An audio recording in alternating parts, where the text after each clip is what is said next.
નમસ્કાર વિદ્યાર્થી મિત્રો, ઓનલાઈન શિક્ષણ કાર્યમાં आप સૌનું हार्दिक स्वागत है। आज हम हिंदी व्याकरण में विशेषण क्या है, विशेषण का सामान्य अर्थ क्या है और उसके प्रकारों के बारे में अभ्यास करेंगे।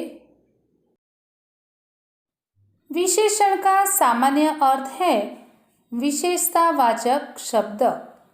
संसार के प्रत्येक प्राणी, वस्तु, स्थान की कोई न कोई विशेषता होती है। जैसे कोई मनुष्य अच्छा या बुरा, काला या गोरा, पढ़ा लिखा या अनपढ़ होता है। उसी तरह कोई वस्तु सस्ती या महंगी, सादी या रंग बिरंगी होती है। इसी तरह कोई स्थान ऊंचा या नीचा, सुंदर या असुंदर, साफ या गंदा है। इस प्रकार प्रत्येक संज्ञा की कोई न कोई विशेषता अवश्य होती है। अब हम विशेषण क्या है उसकी परिभाषा को समझेंगे।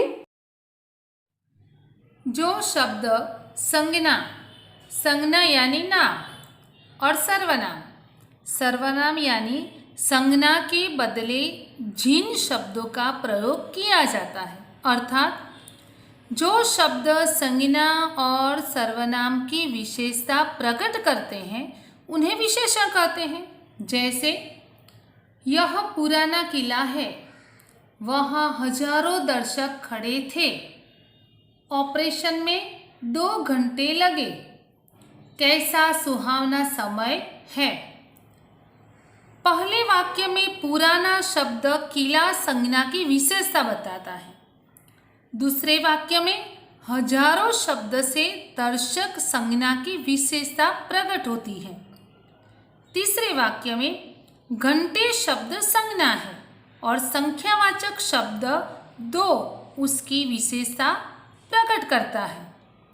चौथे वाक्य में समय शब्द संज्ञा है और सुहावना शब्द से उसकी विशेषता प्रकट होती है।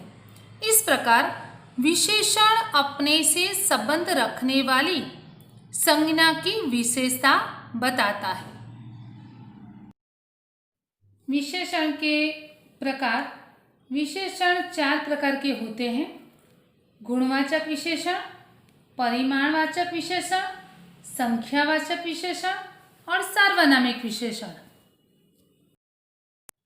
विशेषण का पहला प्रकार गुणवाचक विशेषण। जो शब्द संज्ञा या सर्वनाम के गुण प्रकट करते हैं उन्हें गुणवाचक विशेषण कहते हैं। जैसे वह अच्छा विद्यार्थी है, विद्यार्थी कैसा है तो अच्छा, यह उसकी विशेषता बता रहा है। यह सुंदर चित्र है तो चित्र कैसा है, सुंदर है, यह चित्र की विशेषता क्या है, सुंदरता। इन वाक्यों में अच्छा शब्द विद्यार्थी का और सुंदर शब्द चित्र का गुण प्रकट कर रहा है। अतः अच्छा और सुंदर गुणवाचक विशेषण है। विशेषण का दूसरा प्रकार परिमाणवाचक विशेषण। उसकी परिभाषा, जिस शब्द से किसी वस्तु की नाप तोल तथा परिमाण का ज्ञान हो उसे परिमाणवाचक विशेषण कहते हैं। जैसे इस घड़े में थोड़ा जल है, थोड़ा जो है वह परिमाण बता रहा है कि जल कितना है तो थोड़ा। इस वाक्य में थोड़ा शब्द जल का परिमाण प्रकट करता है, अतः थोड़ा परिमाणवाचक विशेषण है। विशेषण का तीसरा प्रकार संख्यावाचक विशेषण। जिस विशेषण से संज्ञा की संख्या का बोध हो उसे संख्यावाचक विशेषण कहते हैं। जैसे इस घर में 10 व्यक्ति रहते हैं। इस वाक्य में 10 शब्द से व्यक्ति संख्या की संज्ञा ज्ञात होती है, अतः 10 संख्यावाचक विशेषण है। संख्यावाचक विशेषण के दो भेद, निश्चित संख्यावाचक और दूसरा अनिश्चित संख्यावाचक। पहला है निश्चित संख्यावाचक विशेषण, जिससे किसी निश्चित संख्या का बोध हो उसे निश्चित संख्यावाचक विशेषण कहते हैं। जैसे 3, 4, चारों, तिगुने, चौगुने आदि।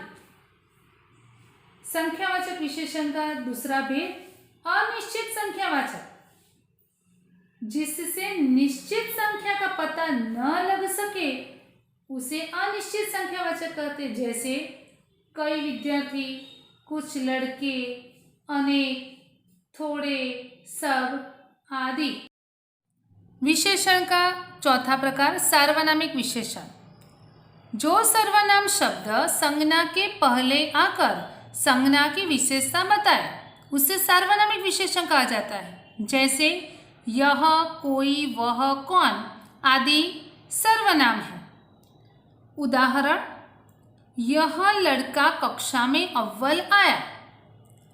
दूसरा उदाहरण, वह आदमी अच्छे से काम करना जानता है। उपरोक्त उदाहरण में यह सर्वनाम है,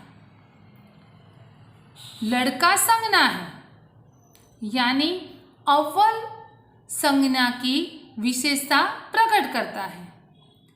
दूसरे उदाहरण में वह सर्वनाम है, आदमी संज्ञा है और अच्छे से संज्ञा की विशेषता प्रकट करता है, अर्थात अव्वल और अच्छे से सार्वनामिक विशेषण है। आज हमने विशेषण और उसके प्रकारों का अभ्यास किया।